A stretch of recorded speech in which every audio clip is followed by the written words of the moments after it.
La Chronique Éco, c'est votre nouveau rendez-vous hebdomadaire consacré à l'économie chinoise sur CCTV français. Innovation, c'est probablement le mot qui aura été le plus prononcé lors des 2 sessions politiques chinoises au mois de mars dernier. Lors d'une réunion destinée à élaborer le 13e plan quinquennal, le Premier ministre chinois Li Keqiang avait déclaré ceci: la Chine doit continuer de donner la priorité au développement, mettre l'accent sur la réforme et l'innovation et s'efforcer de réaliser davantage de progrès en matière de développement scientifique, de transformation du mode de développement et de résolution des problèmes profondément enracinés. Face au ralentissement économique et à la stagnation des industries traditionnelles, la Chine est sommée d'innover et nombreuses sont les entreprises étrangères à faire le pari d'une croissance chinoise basée sur l'innovation et le développement. Clémence Azuelos a rencontré des entrepreneurs étrangers implantés en Chine. On regarde.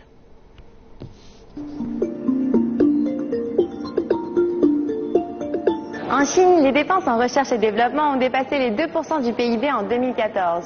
Par ailleurs, le pays est l'un des premiers au monde en termes de nombre de brevets déposés par an. Et pour cause, l'innovation est l'un des grands moteurs de la nouvelle normalité chinoise. Ce terme phare du 13e plan quinquennal préfère une croissance durable à une croissance fulgurante. Investissement et innovation, c'est le thème de cette semaine dans la Chronique Éco. Je n'ai pas tenté de monter ma start-up dans mon pays d'origine, les États-Unis. J'imagine que ça aurait également été possible, même si clairement, ça m'aurait pris plus de temps. Il y a énormément d'investissements dans les start-up en Chine, surtout dans le domaine technologique. Le gouvernement chinois soutient l'innovation, notamment en favorisant l'éducation de jeunes chercheurs. Le pourcentage de diplômés en Chine reste largement inférieur à celui du continent nord-américain, mais le pays comporte aujourd'hui au moins autant de chercheurs que les États-Unis, soit plus d'1,5 million. Le monde entier sait que l'imprimerie 3D a un potentiel énorme, mais personne ne sait exactement ce qui est possible. Les gouvernements en sont conscients et investissent massivement dans les écoles pour familiariser les enfants à cette technologie. La Chine est l'une des figures de proue de ce mouvement et récemment le gouvernement a investi plusieurs centaines de millions de yuan afin d'équiper les écoles publiques d'imprimantes 3D. En Chine, l'innovation est principalement financée par des investisseurs privés. Cette semaine, Beijing accueillait notamment 2 conférences technologiques où les startups et PME chinoises comme étrangères se sont rendues nombreuses dans l'espoir de trouver chaussures à leurs pieds. Alors le secteur de l'innovation, c'est clairement un secteur qui monte de plus en plus en Chine. C'est l'un des axes prioritaires du gouvernement chinois avec l'industrie et finalement allier industrie et innovation. Ça fait d'ailleurs partie d'un plan qui avait été émis par le gouvernement, qui avait été proposé par le gouvernement, qui est le plan Made in China 2025. Et on en retrouve là-dedans un fil conducteur qui est l'innovation qui s'applique à différents domaines. Donc c'est clairement un secteur qui attire de plus en plus l'attention des Chinois. En dehors des subventions directes, des politiques de stimulation de l'innovation ont été mises en œuvre par le gouvernement chinois. L'initiative Made in China 2025 instaure notamment des mesures incitatives en termes de fiscalité, de propriété intellectuelle, d'attraction des talents et de popularisation des sciences. Environnement et innovation vont de pair. La Chine s'ouvre aujourd'hui sur ces problèmes-là depuis environ les années 2000 et le 13e plan quinquennal donc, prévoit des gros développements sur l'environnement. Donc au départ, c'est vrai qu'on craignait que la Chine ne s'intéresse à l'Occident que pour copier les technologies, mais aujourd'hui la démarche est complètement différente et on s'aperçoit qu'il y a un véritable partenariat gagnant-gagnant qui est en train de se construire et qui est bon pour tout le monde. Innovation, écologie et croissance modérée, tels sont les traits saillants de cette nouvelle normalité de la Chine qui n'a déjà plus rien à voir avec ce qu'on appelait l'atelier du monde il y a encore quelques années. Depuis Beijing, Clémence Azuelos pour CCTV français.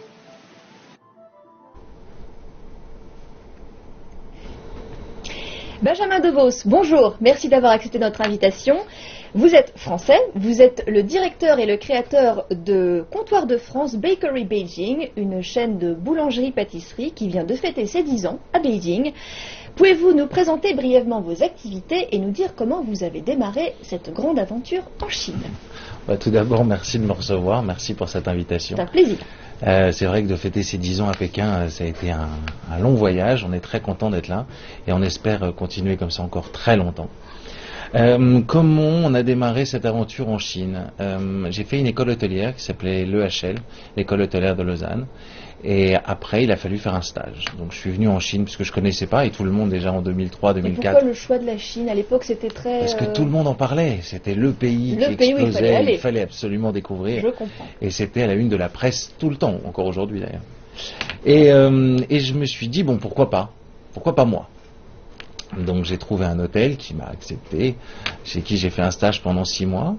Et c'est là où j'ai découvert qu'il n'y avait ni boulangerie, ni pâtisserie, il n'y avait rien pour les gourmands comme moi. Rien du tout. Donc j'ai essayé de faire une petite étude de marché local. J'ai découvert qu'il y avait largement la place, puisqu'il n'y avait pas encore de boulangerie française.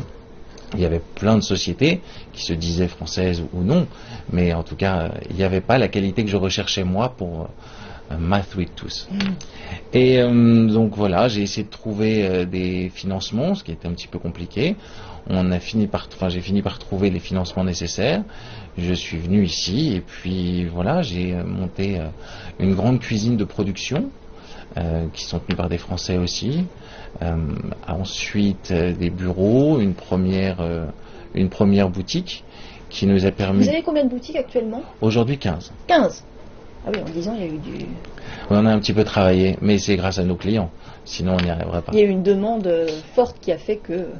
Il y a eu une expansion de la demande, oui. Au début, nos clients, c'était plus des expatriés, voilà. Bien entendu. Et au fur et à mesure, on a tout fait pour que nos clients soient plus des Chinois. On a essayé de leur faire découvrir nos produits. Voilà.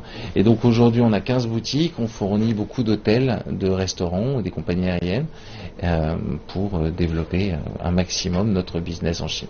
Donc, en tant qu'entrepreneur français, diriez-vous qu'il est facile de s'implanter en Chine? Est-ce que vous avez rencontré des obstacles? J'imagine au niveau administratif, ça n'a pas dû être facile pour trouver des financements, etc. Racontez-nous un petit peu. Comment dire? En 2005, quand je suis arrivé ici, c'était la création des premières WOFI, Wholly Owned Foreign Enterprise. Avant, il fallait être partenaire avec un Chinois. En 2005, les lois étaient encore un petit peu confuses. La Chine est un pays qui s'est développé très très vite, donc il y avait des petites confusions entre certaines administrations. Voilà. Donc ils ont accepté qu'on ouvre une société agroalimentaire sous une structure de WOFI, mais il y avait quelques détails qui n'étaient pas encore vraiment mis à jour. Pour la petite histoire, par exemple, je me souviens qu'en début 2005, quand nous avons créé la société, il fallait enregistrer un nom. Oui. Mais pour pouvoir enregistrer un nom de société, il fallait une adresse. Mais comme la loi venait d'être votée, de passer, pour avoir une adresse, il fallait un nom. Donc on a eu quelques mois un petit peu compliqués où les administrations ne voulaient pas. Donc moi en plus c'était ma première année ici, c'était vraiment difficile.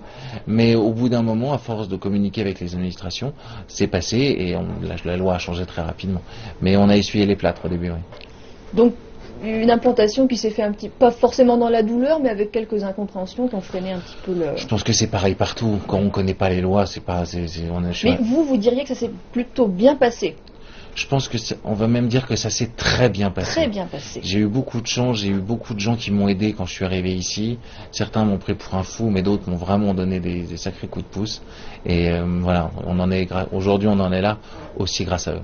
Vous avez parlé du financement de votre entreprise en préambule et justement, j'aimerais savoir comment est financée votre entreprise et si vous avez reçu une quelconque aide financière, que ce soit de la part du gouvernement chinois ou de la municipalité de Beijing. Comment ça s'est passé? Alors, non, on n'a pas eu d'aide financière de la part des Chinois, enfin Chine ou de Pékin. Pour la simple bonne raison, c'est que en fait à 24 ans quand je suis arrivé, j'y ai pas pensé. J'ai pas demandé. Donc quand on sait pas, on sait pas. Vous pensiez que vous n'aviez pas le droit ou vous avez juste pas pensé? Un peu des deux. Un peu des deux. Il faut imaginer quand même qu'à 24 ans, on pense pas à tous les détails. On a une idée, on essaie, voilà. On rate pas mal de créneaux et je pense que j'ai dû rater celui-là. Ça a été très difficile de trouver des fonds quand on est aussi jeune en Europe pour dire qu'on va monter une chaîne de boulangerie en Chine. Donc ça fait trop de choses qui vont pas. 24 ans en Chine, beaucoup d'argent, ça le fait pas. Mais finalement, on a réussi à s'en sortir. Donc, pour trouver des fonds ici, je sais pas comment j'aurais fait. Tout simplement. Donc, on n'en a pas eu. Vous n'en avez pas eu. Non. Donc tout ça a été financé, autofinancé. Ça a été financé par des fonds européens qu'on a trouvés, de Family and Friends. Ça m'a pris plusieurs mois, voire presque une année, où je suis allé voir avec mon ordinateur, comme tout le monde, hein, quand on lance un projet, on va voir les banques, les fonds d'investissement, avec son petit business plan, en se disant s'il vous plaît, j'ai un super projet, aidez-moi, investissez sur mes épaules, et j'ai dû faire 150 sociétés différentes, et ils m'ont tous dit que j'étais soit trop jeune, que la Chine était trop loin, que c'était compliqué. Ce que je comprends très bien aujourd'hui, hein, j'ai revu le business plan de l'époque, c'est vrai que ça faisait pas très sérieux, c'était sûrement un petit peu léger. Brouillon sans doute. Voilà. Mais c'est vrai qu'après on a trouvé un petit peu d'argent, j'ai trouvé un premier 20 000 euros, 20 000 euros, 50 000 euros, par des amis surtout. Et à un Je moment, voudrais ça enchaîner suffisait. avec une question peut-être sans doute un peu complexe. Est-ce qu'on dirige une entreprise française de la même, c'est-à-dire en Chine comme on dirigerait une entreprise française en France? Est-ce qu'il y a des grosses différences dans le management, dans la manière de gérer la comptabilité? Enfin, j'imagine que c'est très différent d'un pays à l'autre. Je pense qu'il faut s'adapter à son pays d'accueil. Moi, j'ai eu la chance de travailler aux États-Unis, en France et en Suisse. Ah oui, donc 3 pays totalement voilà. différents. Et maintenant, J'imagine que je les suis en États-Unis, Chine. c'est aussi très réglementé. Vraiment, c'est le pays d'accueil, la personne qui est en face de toi, en face de soi, en fait, quand on arrive, est vraiment, c'est la clé. Donc, aussi bien pour les façons économiques que de ressources humaines, tout est complètement différent. La façon dont on leur parle, les attentes de nos employés ou l'attente de... Justement, est-ce que vous avez eu des difficultés? Parce que j'imagine que vous êtes arrivé en Chine sans savoir parler chinois. Est-ce que vous avez des difficultés au niveau de la communication avec les administrations? Est-ce que vous avez été aidé? Alors, au début, j'ai eu la chance d'avoir une très très très bonne assistante. Elle s'appelait Rebecca Zhao, si ma mémoire est bonne, et qui est restée avec nous pendant 2-3 ans et qui m'a vraiment vraiment beaucoup aidé. Elle a réussi à trouver, on va dire, les formulations qu'il me manquaient. Elle ne traduisait pas forcément ce que je venais de dire, ce qui m'a beaucoup énervé à terme, hein. Mais elle traduisait peut-être ce qui était souvent mieux de dire. Ce qui nous a mis de temps en temps dans des situations délicates, parce que je pensais qu'ils avaient dit oui à mes requêtes, en fait pas du tout. Pas du tout. Donc c'était sur un oui-non peut-être, qui était un petit peu complexe après. Mais je pense que vraiment en fonction de son interlocuteur, la Chine ne fait pas exception aux autres pays. D'accord. Alors le thème de cette émission, c'est entrepreneuriat et innovation. Comment vous, Benjamin DeVos, comment innovez-vous dans le domaine de l'agroalimentaire? J'imagine que c'est comme tous les secteurs, à un moment donné, il faut innover, il faut se renouveler. Est-ce que c'est un défi pour vous ou est-ce que c'est une chose plutôt logique, c'est-à-dire que vous êtes tout le temps dans une perspective d'innovation, de renouveler vos produits, etc. Alors, l'innovation est capitale dans notre métier, pour plein de raisons. Mais la première, c'est que aujourd'hui, on est dans une société de consommation où les gens se lassent extrêmement vite. Donc, on a besoin, et ils ont besoin, de renouveau tout le temps. Donc, si on avait les mêmes boulangeries, les mêmes pâtisseries, les mêmes décorations, les mêmes croissants tout le temps, ils ne reviendraient pas forcément aussi vite. Pourtant, il y a des classiques qui perdurent, on est bien entendu. Et il faut garder cette base de classiques. Mais on a fait énormément en recherche et développement, parce que comme on disait tout à l'heure, ça dépend aussi des pays. Aujourd'hui, en Chine, par exemple, on sait que les Chinois, surtout du Nord, n'aiment pas trop manger du sucre. Quand c'est trop sucré, ça ne fonctionne pas. Voilà. Oui. Donc nous, on a passé énormément d'années, de temps et de budget à travailler sur des recherches et développements pour être sûr d'avoir un macaron qui ne soit pas trop sucré. C'est difficile, parce qu'un macaron, c'est une meringue. Oui, voilà. Mais on a trouvé des faux sucres, on a trouvé plein de systèmes extrêmement saines, c'est très important, oui. Pour faire des macarons qui sont au goût vraiment moins sucré. Donc ça reste toujours aussi mignon, toujours aussi beau. Oui. Je vous en ai apporté, je vous les donnerai tout à l'heure. Charmant, merci. Vous allez voir, c'est vraiment différent d'un macaron qu'on pourra pouvoir trouver en France. Et en même temps, pour les aficionados du macaron, on reste avec le même goût. Donc l'innovation, c'est capital, parce que en fonction du pays, c'est vrai que nous ici par exemple, les Chinois ne savaient pas ce que c'était qu'un croissant ou qu'une baguette, forcément. Évidemment. Moi je ne savais pas ce que c'était que des nouilles en arrivant, en gros. Donc c'est très difficile de leur expliquer sur le long terme, d'abord court terme et après sur le long terme, pourquoi est-ce que c'est meilleur de manger un croissant chez Comptoir de France, Papaye, que chez un tel. qui sera forcément un peu plus cher chez moi. Mais parce que nous, tout est fait main, toutes les matières premières sont importées, on fait ça. C'est vraiment typiquement français, enfin, c'est vraiment les créneaux de la société. Donc, pour que ça fonctionne, il faut innover beaucoup sur le marketing, sur les plateformes de social media. Toutes ces choses-là qu'on n'a pas forcément besoin d'utiliser quand on monte une petite chaîne en Europe, parce que les gens connaissent déjà les produits. Oui, puis il y a un bouche à oreille qui marche très bien. Ici, le bouche à oreille fonctionne bien, mais on ne peut pas se passer d'un marketing qui soit beaucoup plus agressif. Agressif, oui, bien sûr. Parce que nous, on essaie de faire découvrir un produit à des gens qui ne le connaissent pas forcément.